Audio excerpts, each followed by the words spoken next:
All right, week 18 of the NFL season. First, we're going to do a little week 17 recap. So, on this show for the pick'em results, I ended up being 11 and 4. And then the three spreads that I gave out I liked, that was 2 and 1. I said Packers +1 and Niners minus 13 and a half, but the Bucs spread was a loser. They played absolutely terrible, and it never really seemed like they really had a chance in that game, which is weird because they were looking really, really good towards the end of the season. Now we go into shockers of the week. The Ravens and Dolphins game ended up finishing 56 to 19. I had the Ravens winning, but not in a blowout. I thought like, oh, they might cover, but not like this. And what I really thought was interesting is Lamar showed that he can be the MVP. Last week I talked about how maybe his numbers didn't look MVP like, but he has a perfect passer rating, multiple passing touchdowns, and he looks great. So he pretty much has the MVP locked up, which I'll talk about a little bit later. And then in that game, you have Bradley Chubb, who tears his ACL at the end for really no reason. There's no point in him being in the game, so that's a huge loss for the Dolphins. Another shocker of the week was the Saints Bucs, 23 to 13. It really never looked close at all. I would say the score even looks better than what the game was because the Bucs really just didn't do anything offensively. And then the biggest shock of the week, Cardinals versus the Eagles. The Cardinals won 35 to 31. This ruined all parlays. I think that the Eagles are in serious trouble and they're sliding at the wrong time. They're 1 and 4 in their last 5 games. 1 and 4. They were blown out by the Niners and Cowboys, which are both legit teams, so that's not the bad part. They had two really bad losses to the Seahawks and the Cardinals, so 2 of their 4 most recent losses are not against good teams. Their coordinators look really bad. They've had trouble defensively all year, and they've even tried switching their staff around for who's on the field, who's in the press box. None of it's working. Then offensively, it's just very predictable and boring.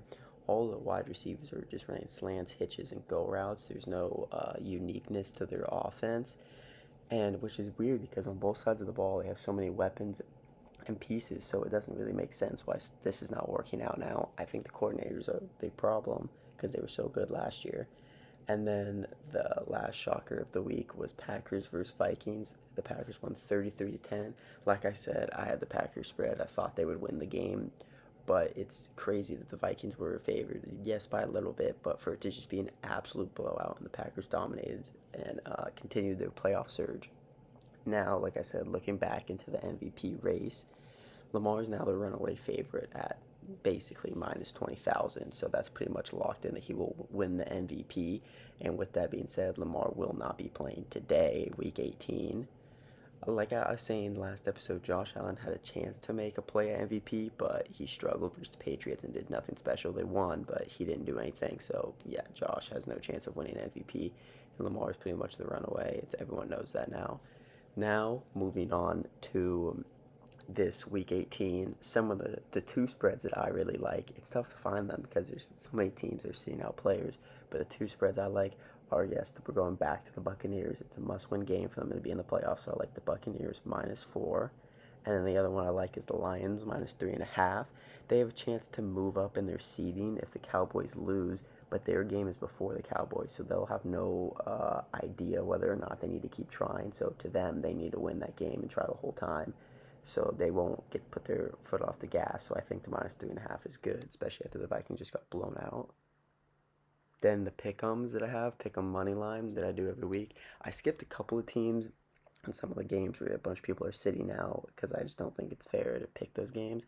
So right now my pick'ems are going to be the Colts tonight. I think the Colts beat the Texans. I really like the Colts team. Then when we move to Sunday, I have the Buccaneers winning. I have the Lions winning. I have the Saints winning. The Jacksonville Jaguars winning. The Seahawks, the Packers, the Eagles, Cowboys, and the Bills. Someone just to go over some of them. Like I said, the Lions want to win just in case they can move up in seeding. Um, the Packers win. That's their chance to get to the playoffs. Bills, that's the big one. Bills versus Miami. Bills, if they win, they can be the 2 seed. If they lose, there's a chance that they don't even make the playoffs. So just that big of a drop off. the Dolphins automatically are in the playoffs. It's just what seed they get. So I could see them not trying as hard as what the Bills do, which is why I like the Bills. And then lastly, my three-leg parlay, that's a money line parlay that I like, is Bucs money line at minus 22 and a half, 225.